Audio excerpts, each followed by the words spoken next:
Vine a adorar a Dios. Amén. Vamos a continuación, nuestro hermano Albert, la meditación de la palabra de Dios. Buen día para todos, hermanos, amigos que nos visitan, que nos acompañan, y también aquellos hermanos en Cristo que hoy nos están visitando. Vamos a continuar en ese mismo sentir de que hemos venido a adorar a Dios, y vamos a meditar un poquito en lo que es la adoración a Dios. Vaya por favor conmigo a Mateo capítulo 2, versículo 2, la historia usted la conoce. Mateo está relatando el nacimiento de nuestro Señor y Salvador Jesús, y cuenta de que cuando los astrólogos entendieron acerca de lo que era ese anuncio del nacimiento de Jesús, ahí en nuestras versiones dice que eran unos reyes. En otros los colocan en los pesebres como los reyes magos, pero en realidad eran personas sabias del oriente que tenían conocimiento de la astronomía, no de la astrología, de la astronomía. Tenían conocimiento de la astronomía y sabían leer las estrellas. Recuerde que en esa época no tenían los radares, los instrumentos tecnológicos que comenzaron a producirse, y ellos tenían que viajar y tener que andar por los mares y por los desiertos, siempre guiados por las estrellas. Así que estos hombres, guiados por una estrella, llegan a Jerusalén buscando al Señor, porque pensaban que allí había nacido, porque si era el rey de los judíos, pues obviamente ¿dónde iba a nacer? En un palacio. Pero no fue así. Entonces dice la palabra de Dios en Mateo capítulo 2, versículo 2. Versículo 1 y 2 dice: cuando Jesús nació en Belén de Judea en los días del rey Herodes, vinieron del oriente a Jerusalén unos magos, diciendo: ¿dónde está el rey de los judíos que ha nacido? Porque su estrella hemos visto en el oriente y venimos ¿a qué? Hermanos, nosotros vinimos esta mañana a adorar al Señor. ¿De verdad? ¿Seguros? Siguiente pregunta: ¿qué es la adoración? Si usted está seguro que usted vino a adorar, ¿qué es la adoración? Porque hay personas que pueden tener idea de algo, pero tener idea no es suficiente. Hay que saberlo, hay que conocerlo. Si yo le preguntara hoy a usted, hermano, ¿qué es adorar?, ¿qué contestaría usted? ¿Cuál sería su respuesta? ¿Podría definirlo? ¿Podría enseñarlo a la iglesia? ¿Podría usted decirle: miren, hermanos, adorar es esto? Porque si decimos que venimos a adorar, pero no tenemos claro lo que es adorar, entonces ¿a qué vinimos? Si decimos que hemos venido a adorar a Dios y se lo cantamos, pero yo no he definido bíblicamente lo que es adoración, entonces ¿qué estamos haciendo? No digo esto para cuestionar a nadie, lo digo es para que lo meditemos. Lo digo es para que cada uno se autocuestione y diga: bueno, realmente yo sé qué es adorar. ¿Entiendo yo lo que es la adoración? ¿Yo vengo a este lugar a adorar a Dios? Porque los hombres que visitaron a Herodes y que luego se encontraron al Señor, eso fue lo que ellos dijeron que venían a hacer. Nosotros vinimos a adorarle. Sabían a qué iban, tenían conocimiento de lo que era la adoración e iban preparados para adorarle. Yo espero que también cada uno de nosotros tengamos esa misma preparación y el mismo conocimiento de lo que es adoración, para que podamos adorarle, para que podamos ofrecerle a nuestro Dios una adoración conforme a su voluntad. Yo le invito, hermanos, a los que deseen y no lo vean como una imposición, no lo vea así, ponerse en pie y vamos a orar para poner en manos del Señor este momento en el que vamos a meditar en su palabra. Oremos. Eterno, glorioso, santo y bondadoso Señor, en esta mañana una vez más nos acercamos al trono de tu gracia, pidiendo, rogando y suplicando tu guía y tu dirección. Creemos, Padre, que todos nosotros necesitamos ser instruidos por ti. Creemos, Señor, que la sabiduría solamente procede de ti y de tu palabra. Y por eso es que la escudriñamos, por eso es que la meditamos, la estudiamos, porque entendemos que en ella tú has revelado toda tu voluntad para con nosotros, lo que debemos hacer, lo que no debemos hacer. Así que ayúdanos a prestarle atención a ella, Señor, que al leerla pongamos todos nuestros sentidos de tal manera que la podamos comprender y, lo más importante, que la podamos llevar a la práctica en cada una de nuestras áreas. Ayúdanos, Señor, a recordar que somos ciegos y que la única luz que tenemos en este mundo es la que tu palabra nos da. Es ella la lámpara a nuestros pies, es ella la lumbrera a nuestro camino, es ella la que alumbra los ojos del entendimiento, es ella la que nos puede guiar hacia la eternidad. Así que ayúdanos, Señor, a prestarle atención como una antorcha que alumbra en un lugar oscuro. Ayúdanos, Padre, a reconocer nuestra incapacidad, nuestra debilidad, nuestra ignorancia en muchos aspectos y con humildad desear, Padre, ser enseñados por ti. Colocamos este momento en tus manos y creemos, Señor, que cuando nosotros oramos conforme a tu voluntad, tú nos oyes. Y podemos creer que tenemos las peticiones de nuestros corazones. Con esa fe y con esa confianza te hemos orado y te damos gracias en el nombre de Jesús. Amén. Amén. Bien, hermanos, acabamos de cantar que nosotros vinimos a adorar a Dios. Pero quisiera hacer una serie de preguntas y cada uno de nosotros en su interior, en su corazón, en su sinceridad para con Dios, porque nosotros incluso podemos autoengañarnos. Por eso es que Pablo a los Gálatas les dice, no se engañen, Dios no puede ser burlado, porque a veces yo me autoengaño y quiero creer lo que quiero creer, aunque yo sepa que no es así. Pero quiero que estas preguntas nos hagan meditar a cada uno de nosotros. Es posible que algunos se reúnan por costumbre. Ya es un hábito en su vida. Es decir, ya hace parte como de su cronograma de vida. Entonces se reúne porque, bueno, es que el cristiano se reúne los domingos, entonces yo me reúno los domingos. Hay otros que se reúnen por sentir compañía. No, es que yo todos los días en la casa solo, yo no tengo amigos, en cambio en la iglesia sí. Allá converso con los hermanos, converso con las hermanas y nos reunimos por compañía. Hay otros casos en los que algunos se reúnen por imposición de los padres, como en el caso de algunos hijos, que vienen, pero porque los padres los traen. Si usted les da la opción de quedarse en casa o de venir, ellos deciden quedarse. Pero algunos hijos están aquí, jóvenes o niños, porque sus padres les han dicho, es que nos vamos a congregar. Hay algunos cónyuges que profesan ser cristianos, se congregan, pero es por tener contento al cónyuge.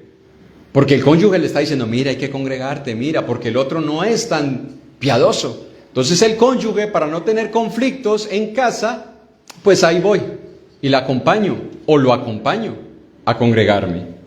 Hay otros que se congregan, padres, porque no quieren que sus hijos se pierdan o se rebeldicen. Entonces ahí van los padres y no, yo voy a la iglesia para que mis hijos vean mi ejemplo y se conviertan al Señor. Hay otros casos en el que venimos para pedir un favor. No es que yo voy porque allí está la iglesia el domingo, entonces voy a poner mi petición para que toda la iglesia ore por mi petición, porque quiero que Dios me ayude en esta situación. Hay otros que se congregan con el propósito de orar por sanidad física. No voy a ir a la iglesia este domingo para que oren por mi salud. Otros se congregan para que oren por su situación económica. Yo voy a ir y le voy a pedir a los hermanos que oren por mí porque tengo un problema económico. O porque tienen algún otro problema en su vida. Hay algunos casos en los que llegan personas a la iglesia buscando una buena pareja. No es que allá en la iglesia, si es cristiano, tiene que ser buena pareja. Entonces voy a ir el domingo, porque es el día en donde va toda la iglesia, a ver dónde calibro mi fusil, dónde pongo la mira. Porque tiene que haber algún buen cristiano o alguna buena cristiana que pueda ser una buena pareja para mi vida. Y puedo seguir la lista. O usted en su sinceridad puede seguir la lista, en su mente, en su corazón. Ahora, ¿Dios puede hacer todo esto? Por supuesto. Dios tiene el poder de hacer todo esto. De sanarme, de bendecirme económicamente, de encontrar en la iglesia buenas compañías, un buen esposo, una buena esposa. Dios puede ayudarme con un problema que tengo en mi vida. Dios puede ayudar a mis hijos en su etapa de rebeldía. Dios lo puede hacer todo. Pero la pregunta es si el día del Señor nosotros venimos a eso o venimos a adorarlo. Esa es la pregunta. Porque hoy es el día ¿de quién? Del Señor. Venimos a adorar al Señor. La pregunta es si yo estoy consciente de que este es el día en el cual yo vine a adorar al Señor. Porque algunos no se preparan intencionalmente para adorar, sino que llegan al lugar. Porque es el domingo, me levanto, me organizo y aquí estoy. Pero intencionalmente venimos a adorar. Nos preparamos para adorar. Porque eso hicieron los reyes, o los magos, o los astrónomos. Ellos dijeron, hemos venido para adorarle. ¿Sabemos nosotros cuál es la adoración que Dios demanda? ¿Estamos seguros que le estamos dando a Dios lo que Él pide que nosotros le demos? ¿Qué es adoración? La pregunta puede sonar muy trivial. Si yo le preguntara a un cristiano, el cristiano me diría, hermano, pues lo que hacemos. Pareciera que cada uno de nosotros sabe lo que es adoración, pero en realidad debemos tener claro, según la palabra de Dios, qué es adorar. Porque si no lo sabemos, ¿cómo saber que le estamos ofreciendo una verdadera adoración?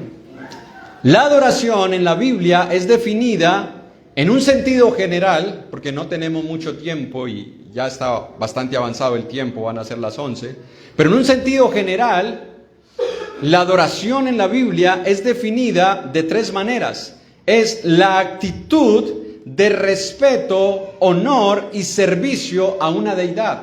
En este caso, pues sabemos que esa deidad es Dios.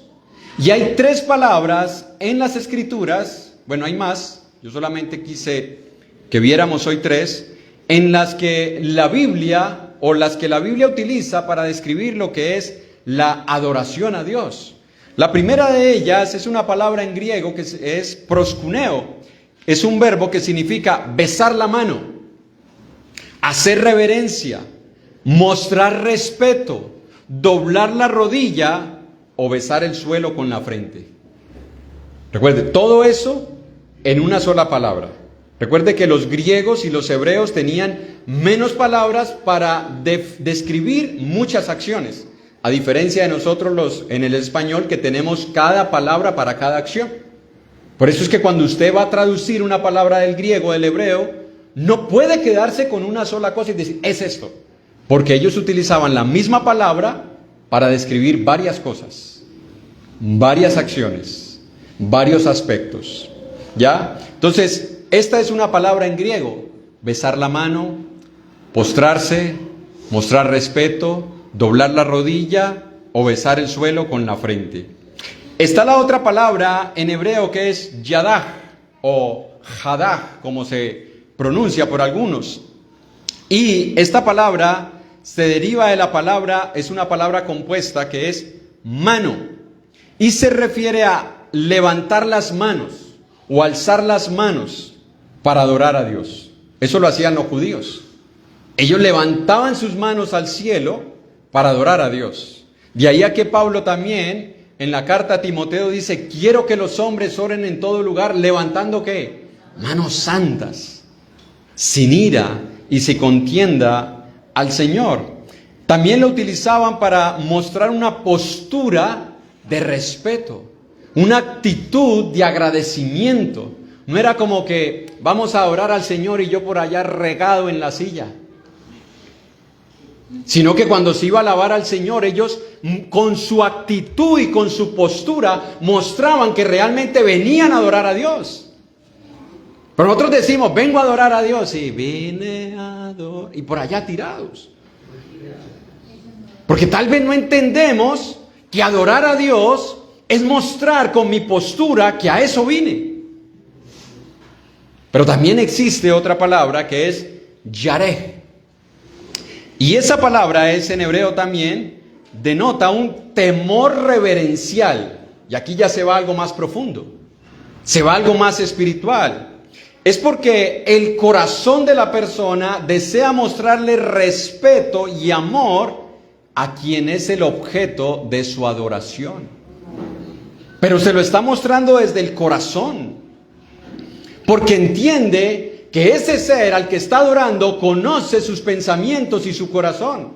Él sabe si cuando nosotros estamos aquí y le dedicamos este tiempo, de verdad toda nuestra mente y nuestro corazón está centrado en Él y no en otros, o en otra cosa, o en las distracciones que puedan haber.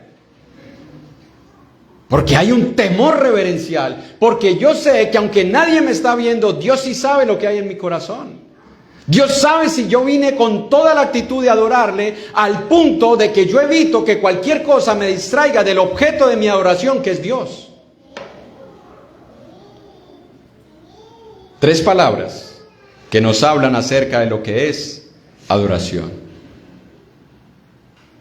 La pregunta es, si nosotros a la hora de venir a adorar tenemos en cuenta todo esto. O si simplemente nuestro acto de presencia da por sentado de que yo vine a adorar. Hermano, ¿usted fue al culto? Sí, hermano, yo fui a adorar al Señor. Pero mostré respeto, mostré reverencia, mi actitud y mi postura mostraron que yo vine a adorar.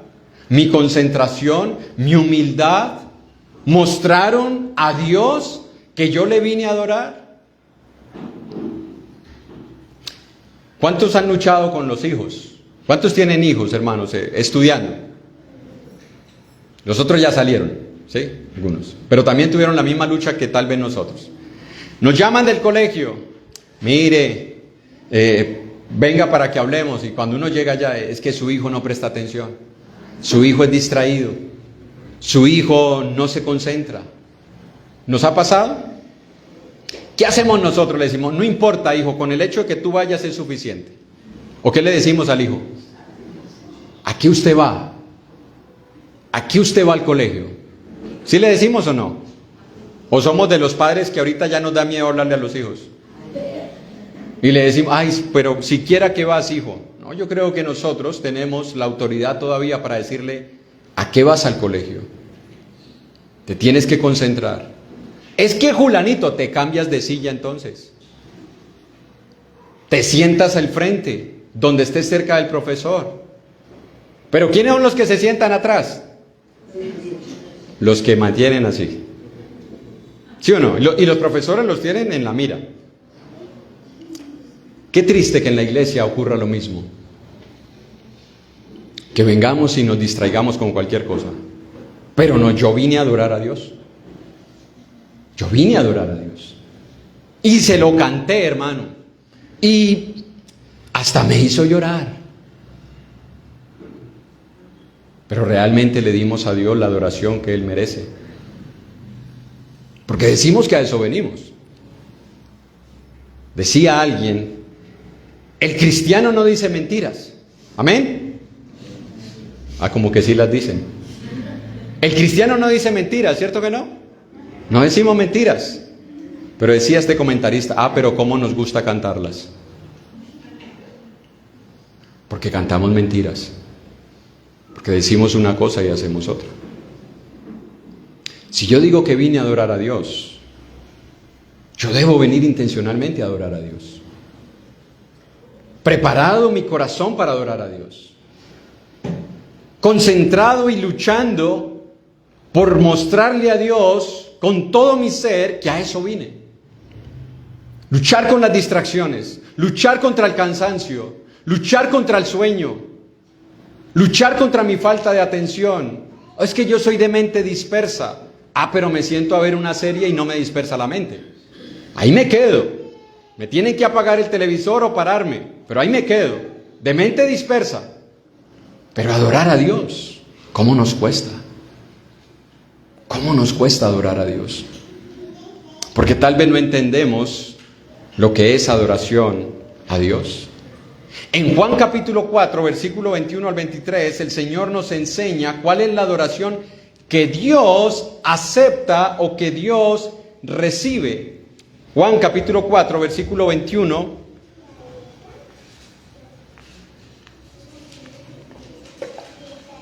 Al versículo 23 dice la palabra del Señor. Jesús le dijo a la mujer samaritana: mujer, créeme. Hermanos, lo mismo para nosotros. Creamos lo que va a decir Jesús. La hora viene y ahora es... mujer, créeme que la hora viene cuando ni en este monte ni en Jerusalén adoraréis al Padre. Vosotros adoráis lo que no sabéis, nosotros adoramos lo que sabemos, porque la salvación viene de los judíos. Mas la hora viene y ahora es, ¿cuándo qué? Cuando los verdaderos, subraye esa palabra, porque esa palabra tiene una contraparte. Los verdaderos adoradores adorarán al Padre en espíritu, o adoran al Padre en espíritu y en verdad, porque también el Padre tales adoradores busca que le adoren. Esa palabra, porque hay verdaderos adoradores, implícitamente nos está diciendo que hay ¿qué? La pregunta es: ¿soy yo? Porque uno a veces lee esto y inmediatamente la mente de nosotros se sale de la iglesia de Cristo, se va para las denominaciones, para los católicos y decimos: allá están los falsos. Pero la pregunta es: ¿cuántas iglesias existían en el primer siglo cuando se escribieron las cartas, los evangelios? Estaban los pentecostales, estaban los católicos, estaban los mormones, los adventistas, los bautistas. No estaban, hermano, estaba la iglesia de Cristo. Esa es la iglesia de Cristo a la que se le habla. Es a usted y a mí a los que se nos habla y se nos dice que posiblemente hay falsos adoradores. No saquemos nosotros la Biblia de su contexto. De siempre estar mirando hacia afuera. De siempre estar pensando que lo que está mal está afuera. Las cartas del Nuevo Testamento se escribieron para corregir problemas y pecados dentro de la iglesia, no fuera de la iglesia. Pablo dice: a los de afuera los juzgará el Señor, juzgad entre vosotros. Y a veces estamos solucionando el problema de los de afuera y no los de nosotros. Estamos viendo el error de la adoración de los de afuera, pero ¿cuántos vemos el error de nuestra adoración?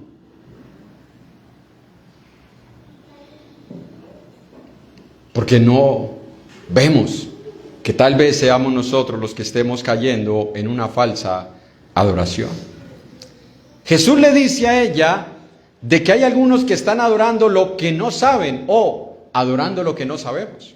Porque Jesús le dice a la mujer samaritana: ustedes, en el versículo 22, ustedes adoran lo que no saben.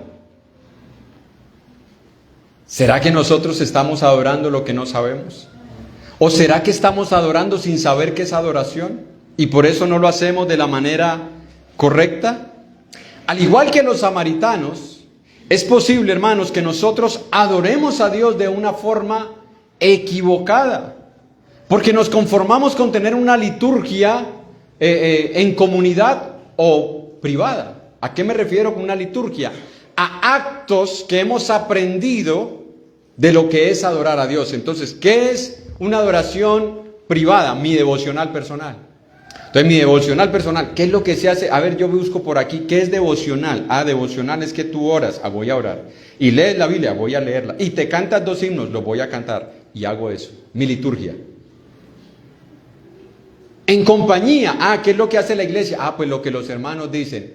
Empezamos con una oración, luego cantamos unos himnos, luego viene la cena, luego viene la ofrenda, luego la meditación, o se pueden intercalar, luego la oración final, los anuncios, acabamos. Eso es liturgia. Lo que se hace. Y a veces nosotros nos conformamos a eso. Yo sé lo que hay que hacer porque ya lo tengo aquí de memoria. Incluso los hermanos ahí sentados dicen, después de este himno viene la cena, si no se anuncia. Después de este himno viene la meditación. Después de este himno viene la ofrenda. Y yo no digo que esté mal eso. Lo que me refiero es que si eso tal vez no es solamente el reflejo de que ya estamos haciendo las cosas mecánicamente y no preparados y no dispuestos realmente por adorar al Señor. Jesús le aclara a esta mujer y le dice, miren, ustedes adoran lo que no saben. Nosotros adoramos lo que sabemos. Y Jesús le va a aclarar cuál es la adoración que ahora Dios va a recibir y se la resume en 2 palabras. En espíritu y en verdad. ¿Qué es en espíritu? No es espiritista como algunos hermanos. Hermano, no estuve en el culto, pero estuve en el espíritu. No somos espiritistas, hermano. No estuviste en el culto. Así de sencillo, como dice el hermano Jonathan. Así de sencillo. No estuve en el culto. Tal vez estoy en la presencia de Dios porque Dios está en todo lugar. La razón por la que no vine, Dios la sabe. Mi enfermedad, un problema que me impidió congregarme, Dios lo conoce. Pero no es que estuve en el espíritu con ustedes. A veces malinterpretamos esa palabra de Pablo. Reunidos vosotros y mi espíritu. ¿Acaso Pablo envió el espíritu allá? Es no conocer la Biblia. Cuando Pablo dice, reunidos vosotros y mi espíritu, es reúnanse ustedes con la enseñanza que yo les di acerca de este tema. Pablo no era espiritista. Pablo no mandaba al espíritu. Cuando habla de una adoración en espíritu y en verdad, recuerde que la palabra espíritu o corazón son intercambiables en la Biblia. Lo que él está hablando es de una adoración interior, una adoración de corazón, una adoración que tiene como propósito exaltar y glorificar a Dios, una adoración sincera, una adoración en la que nosotros podamos presentarle a Dios lo que hacemos externamente y que sea coherente con lo que sentimos internamente. Miren lo que dice el Salmo 139, versículo 23 y 24. Salmos capítulo 139, versículo 23 y 24 dice, examíname, oh Dios, y conoce mi corazón. Pruébame y conoce mis pensamientos, y ve si hay en mí camino de perversidad, y guíame en el camino eterno. Si Dios esta mañana, hermanos, decidiera escoger al azar a cualquiera de nosotros y diría, muéstrame tu puerto USB que va directo a tu corazón, y nos conecta ahí el cable, puerto USB o HDMI, y comenzar a proyectar aquí en una pantalla lo que hay en nuestro corazón en este momento que le estamos diciendo que venimos a adorarle, ¿qué encontraría?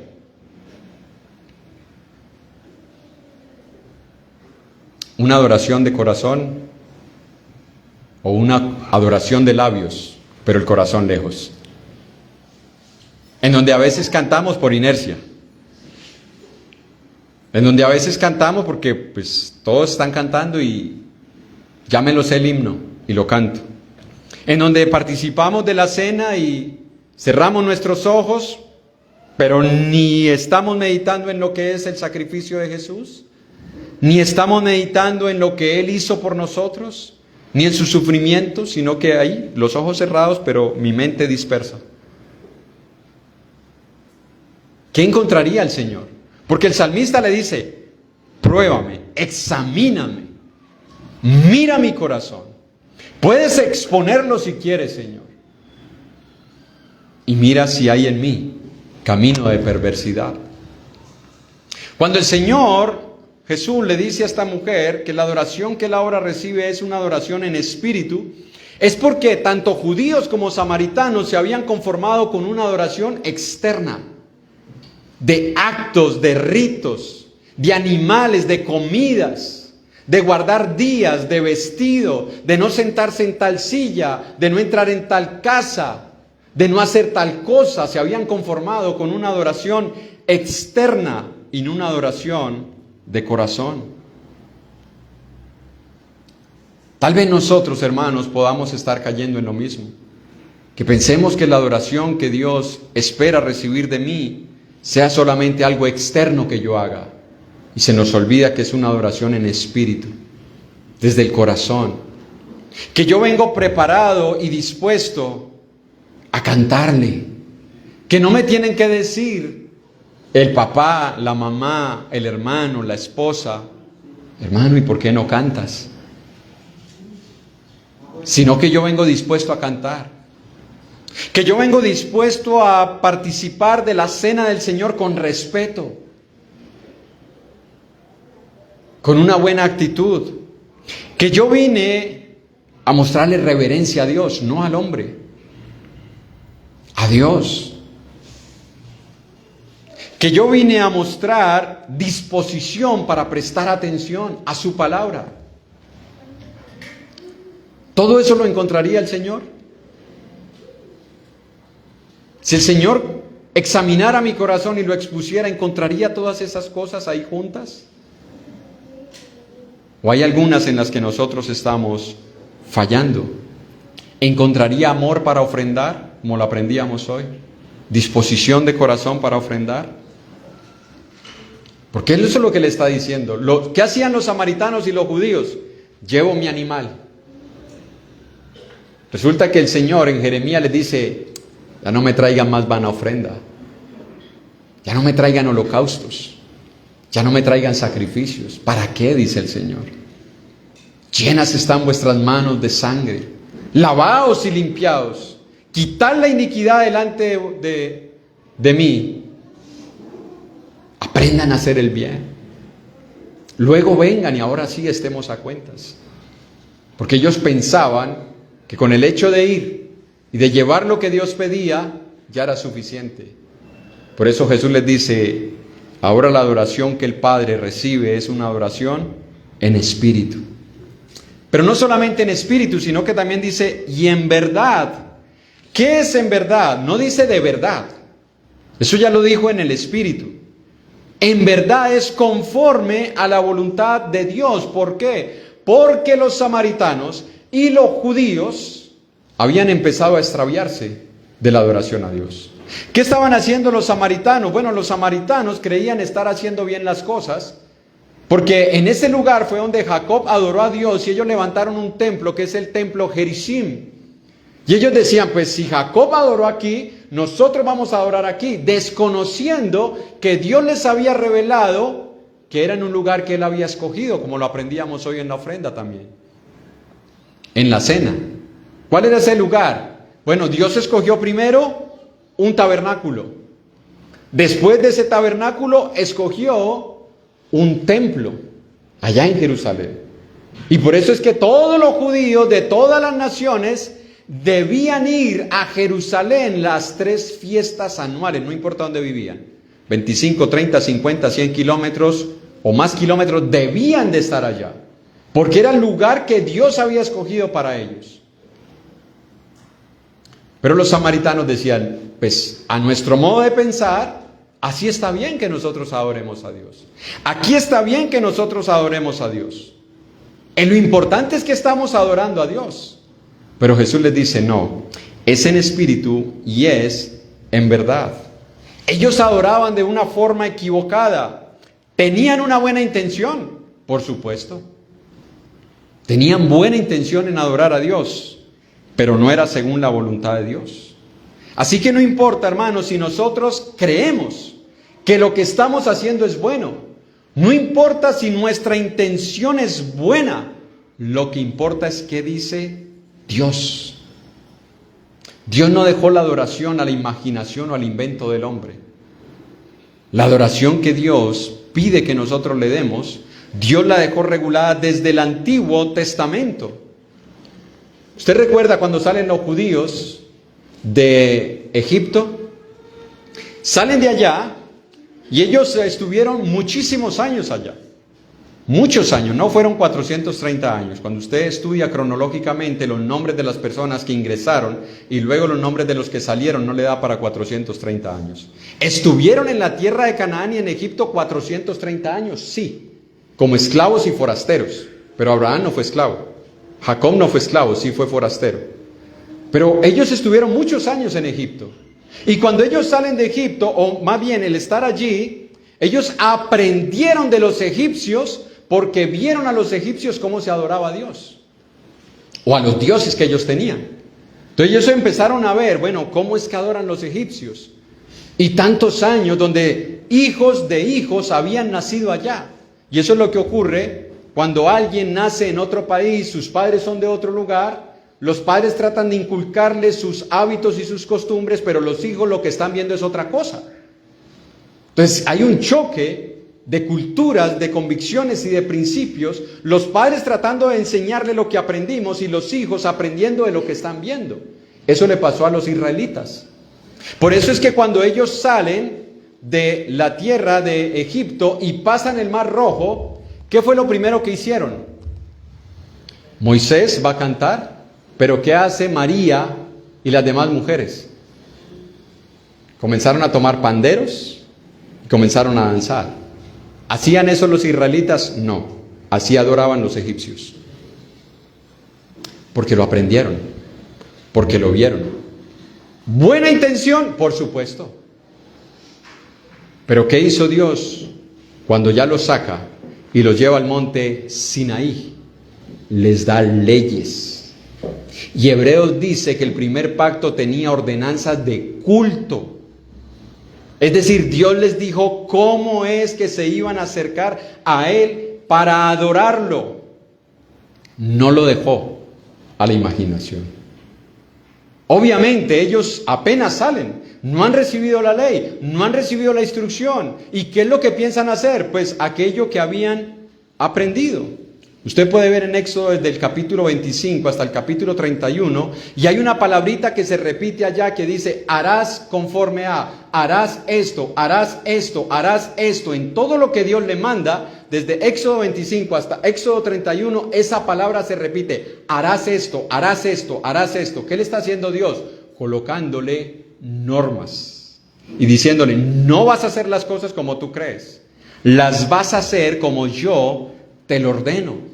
Y por eso es que en el 25, en los últimos versículos, que se repite también en Hebreos capítulo 5:8, si no estoy mal, o 9:8, le dice, y a Moisés se le dijo, haz todo conforme al modelo que se te ha mostrado. Haz todo. Desde el Antiguo Testamento el Señor había corregido o les había dicho a ellos cuál era la manera en la que debían de adorarle. Uno puede decir, bueno, ¿y qué tiene que ver lo que pasó con los egipcios, los israelitas con nosotros? Pues que muchos de nosotros venimos de religiones, denominaciones, o venimos del mundo y llegamos a la iglesia y queremos introducir eso que aprendimos allá dentro de la iglesia. Queremos que la adoración a Dios sea conforme a lo que yo aprendí, a lo que yo vi, o a lo que yo pienso, a lo que yo experimenté en el mundo. Y por eso es que hay iglesias en donde hay orquestas y baile y la gente llega por cantidades. Hay danzas, hay coreografías, hay incluso luces que cambian, que parece más una discoteca que un lugar donde se reúnen a adorar a Dios. Pero la gente llega porque es lo que hay en el corazón. Y ellos dicen, pero yo fui a adorar al Señor. No, fuiste a adorar el ídolo que tienes en tu corazón. Fuiste a adorar tu ídolo, porque eso es lo que a ti te gusta. O hemos preguntado en la Biblia si eso es realmente lo que a Dios le agrada. Y no solamente eso, muchas otras cosas queremos introducir en la iglesia del Señor, que aprendimos del mundo. Y ahí estamos detrás de los servidores. Hermano, ¿y por qué no hacen esto? Hermano, ¿y por qué no hacen esto? Hermano, ¿y por qué no hacen esto? Para que el culto sea mejor, se vea más bonito, sea más atractivo. La pregunta es, ¿para quién es el culto? quién es el culto? ¿No es para Dios? Por eso decía un comentarista que la adoración pierde su autenticidad o pierde su sentido, su propósito cuando pasa a girar más en el entorno del adorador y no en lo que le agrada a Dios. La adoración pierde su sentido cuando gira más en torno al que viene a adorar que al ser que estamos adorando. En donde ya nuestros cultos, ya nosotros estamos aquí preguntándonos qué hacer para que la iglesia se sienta bien. ¿Qué hacer para que los hermanos se amañen? ¿Qué hacer para que los hermanos quieran venir? Y ya la adoración pasa más en cómo hacer sentir bien al adorador que a quien estamos adorando. Porque hemos perdido tal vez de vista a quién es que se le ofrece nuestra adoración. El mismo problema que experimentaron los samaritanos lo tuvieron los israelitas de adorar lo que no sabían y de hacer cosas por ignorancia. Ese mismo problema lo tuvieron los israelitas cuando estaban esperando a Moisés.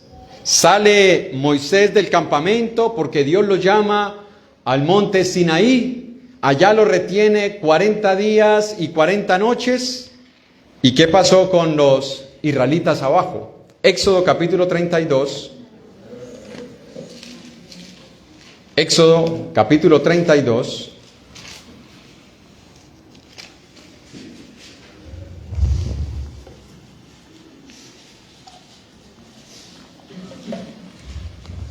Dice, usted lee todo desde el 25 hasta el 31, se va a encontrar con muchas cosas que la palabra de Dios nos enseña, pero en el 32 dice, viendo el pueblo que Moisés tardaba en descender del monte, ¿qué estaba haciendo Moisés en el monte?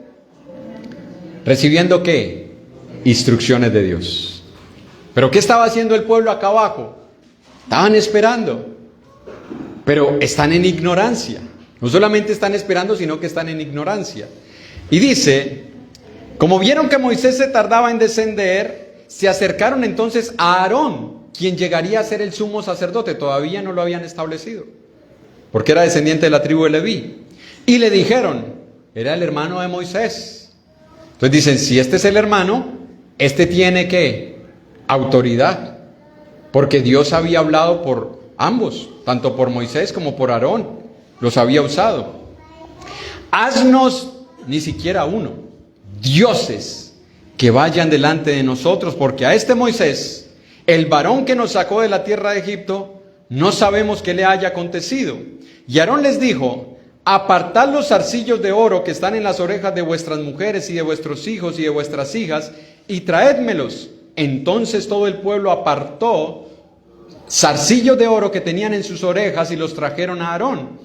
Y él los tomó de las manos de ellos, y note lo que dice allí, y le dio forma con buril, e hizo de ello un becerro de fundición.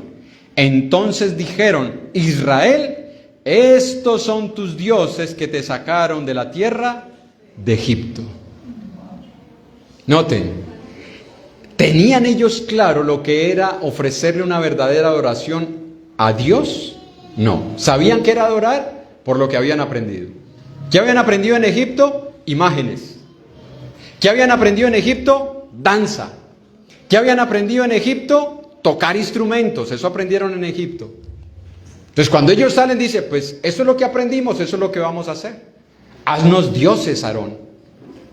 Y Aarón, con buena intención, pero tal vez con falta de tener una postura y decir no lo vamos a hacer, se dejó llevar por la presión de lo que los jóvenes se dejan llevar, la presión de grupo. Lo presionaron. Aarón, Moisés no sabemos dónde está, haznos dioses. Y entonces Aarón dice, bueno, pues si el pueblo lo está pidiendo, si el público lo pide, pues vamos a hacerle los dioses que ellos nos están pidiendo. Es curioso, porque cuando desciende Moisés y le pregunta Moisés a Aarón qué era lo que había hecho, ¿qué fue lo que dijo Aarón? ¿Qué contestó? A ellos me trajeron zarcillos. Me trajeron el oro. Yo lo eché al fuego y eso salió un buril, salió un becerro. Eso y salió solo. Pero ¿qué había dicho anteriormente la Escritura? Le dieron forma, lo trabajaron, lo maquinaron, lo planearon, lo diseñaron. No fue que salió. Muchas de las cosas que nosotros hacemos o que se hacen en las iglesias del Señor son organizadas por algunos que dicen, nosotros sabemos cómo es que se debe adorar a Dios para que sea más atractivo y la gente llegue más. Y lo diseñan y hacemos becerros de oro. Y como es lo que la gente pide, vamos a darle a lo que la gente pide. Eso hizo Aarón. Vamos a darle al público lo que el público pide. ¿Qué piden ustedes? Dioses, vamos a hacérselos. Imágenes, vamos a hacerles las imágenes. Para que ustedes estén contentos. Y de verdad, se pusieron tan contentos que cuando Moisés está descendiendo, se escuchaba a lo lejos, ¿qué cosa? La algarabía en el pueblo. Se escuchaba. Porque eso era lo que ellos pedían. Recrear la carne. Sus pasiones. Sus deseos. Pero no realmente ofrecerle a Dios una verdadera adoración. Ahora, ¿esto por qué ocurre? Porque todavía no tienen instrucción de Dios. Y eso es lo que ocurre muchas veces con nosotros. Que al no tener la instrucción de Dios acerca de lo que es la adoración a Él, entonces terminamos haciendo lo que apela a nuestros deseos, a nuestros gustos, a nuestras emociones, a nuestros sentimientos. Y terminamos haciendo becerros de oro que le gusten a las personas. Hasta para los invitados tratamos de hacer un culto para los invitados, cuando el culto es para Dios. Porque nosotros decimos, vine a adorar, ¿a quién? A Dios. No estoy diciendo que vamos a hacer todo lo posible para que sea fatigoso, pero que nuestra motivación no sea el hombre, sino Dios. Porque si le agrada a Dios, me tiene que agradar a mí, hermanos. Si a Dios le agrada lo que estamos haciendo, obviamente al hombre le tiene que agradar. No es al revés. No es que le agrade el hombre y Dios, tú te conformas. Porque ahora el centro de la adoración es el hombre y no Dios. Ahora, ¿cuál es el peligro, hermanos, de esta actitud? El peligro de nosotros cambiar la adoración a Dios y centrar nuestra adoración en algo más o en alguien más que no sea Dios. Pablo lo describe en Romanos capítulo 1. Romanos capítulo 1, versículo 22 al 26, y nota que se repite 3 veces allí lo que ocurrió con el hombre y lo que hizo Dios. En Romanos capítulo 1, verso 22 al 26 dice, profesando ser sabios, se hicieron necios. Lo mismo que los judíos. Profesando ser sabios, hagamos un becerro, se hicieron necios. Y cambiaron la gloria del Dios incorruptible en semejanza de imagen de hombre corruptible, de aves, de cuadrúpedos y de reptiles. Verso 24. ¿Qué hizo Dios cuando vio que el hombre cambió el centro de la adoración? Dios los entregó a la inmundicia, en las concupiscencias de sus corazones, de modo que deshonraron entre sí sus propios cuerpos, ya que cambiaron la verdad de Dios por la mentira, honrando y dando culto a las criaturas. Pregunta, ¿qué somos nosotros? Y a veces terminamos dándole culto a la criatura, a la creación en vez de al Creador. Ya que cambiaron la verdad de Dios honrando y dando culto a las criaturas, antes que al Creador, el cual es bendito por los siglos de los siglos. Por esto, ¿qué hizo Dios? Los entregó a pasiones vergonzosas, pues aún sus mujeres cambiaron el uso natural por el que es contra. ¿Cuál es el resultado de la corrupción que hay en el mundo? No es la pobreza, no es la falta de educación. Es que el hombre cambió el objeto de la adoración. Es que si hay educación el mundo se arregla. Imposible si esa educación no viene de parte de Dios. Hermanos, pidamos por la paz del mundo. Imposible si Dios no está en el corazón de los seres humanos. Yo espero y creo que cuando tú y yo decimos que pedimos por la paz del mundo es porque estamos dispuestos a salir a predicarles el evangelio. Si no, ¿para qué pedimos? Por la paz del mundo, hermano, pero no predico el evangelio, que es lo que hace la paz entre Dios y el hombre con el hombre. Hay que ser consecuentes con lo que creemos. con lo que decimos y con lo que oramos. El hombre cambió el objeto de su adoración y todo se ha desviado. Cuando la iglesia cambia el objeto de la adoración, todo cambia en la iglesia, todo se desvía. Y por eso es que entra el pecado, porque ya no hay temor a Dios, ahora hay temor al hombre. Ya no se va a hacer nada con el pecado en la iglesia, porque es el hombre el objeto de la adoración y hay que cuidar al hombre. Pero el honor de Dios no importa. No importa el honor de Dios. No importa la reverencia a Dios. No importa el respeto a la voluntad de Dios, porque el objeto es el hombre, que no queremos que se vaya, que no queremos que se sienta mal. Por eso Dios nos entrega. Por eso es que comienza a llenarse la iglesia de pecado, porque cambiamos el objeto de nuestra adoración. Yo espero que nosotros no estemos dispuestos a correr ese riesgo, sino que entendamos que adorar a Dios es entregarle nuestras vidas como un sacrificio santo, vivo y agradable a Él. ¿Por qué? Porque tanto en el Antiguo Testamento como en el Nuevo Testamento nos dice para qué fuimos nosotros creados. En Isaías capítulo 43, versículos 6 y 7, y el apóstol Pablo en Efesios capítulo 1, verso 11 al 14 nos dice lo mismo, en otras palabras, pero el mismo sentir, el mismo principio. Isaías 43, versículo 6 y versículo 7 nos dice la palabra de Dios. Diré al norte, da acá, y al sur, no te detengas, no detengas. Trae de lejos mis hijos y mis hijas de los confines de la tierra. Está hablando Dios y dice, yo les voy a decir lo que tienen que hacer. Todos los llamados de mi nombre, para gloria mía, ¿lo sé qué? Noten, todos. ¿Pero quiénes todos? Los llamados de mi nombre. ¿Exclusivismo? Sí. Sí. Dios es así. Todos los llamados, pero todos los llamados de mi nombre, para gloria mía los he creado. Para, como dicen otras versiones, para que me adoren a mí los creé. Y Pablo lo dice en Efesios capítulo 1, a la iglesia de Éfeso, que está compuesta por judíos y por gentiles, que somos usted y yo. ¿Hay algún judío aquí? ¿No hay ningún judío? ¿Jodido? Eso sí hay bastantes, ¿no? Eso sí somos bastantes los que habemos aquí. Gentiles, todos nosotros, ¿no? Dice Pablo en Efesios capítulo 1, verso 11 al 14.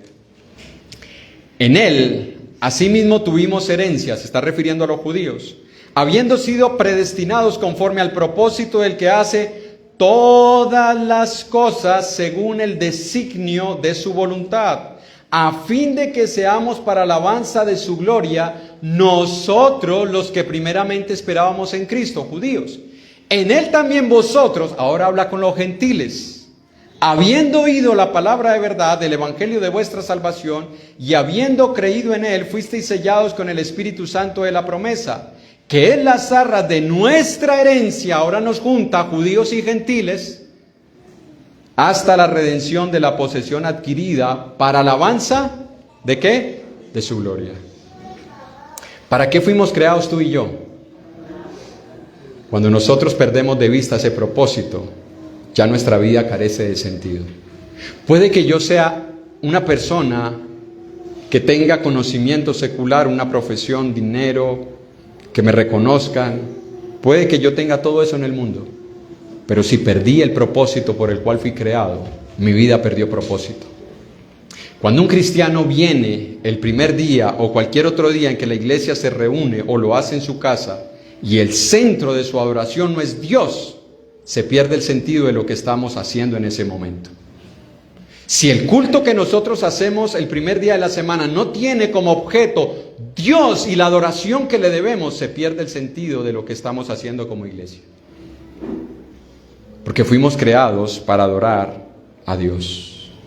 En conclusión, hermanos, si hemos venido a adorar a Dios, asegurémonos que lo que estamos haciendo es, primero, de corazón, y segundo, conforme a su voluntad, para que nuestra adoración verdaderamente llegue hasta su presencia. ¿Usted recuerda qué hacían con el animal cuando se le sacrificaba a Dios? ¿Qué hacían con el animal? Lo ponían en el lugar del holocausto y lo quemaban. Y ese animal, que era materia, cuando se empezaba a consumir, se empezaba a subir, ¿qué? Un humo a la presencia de Dios. Hacía una transición de la materia a lo espiritual.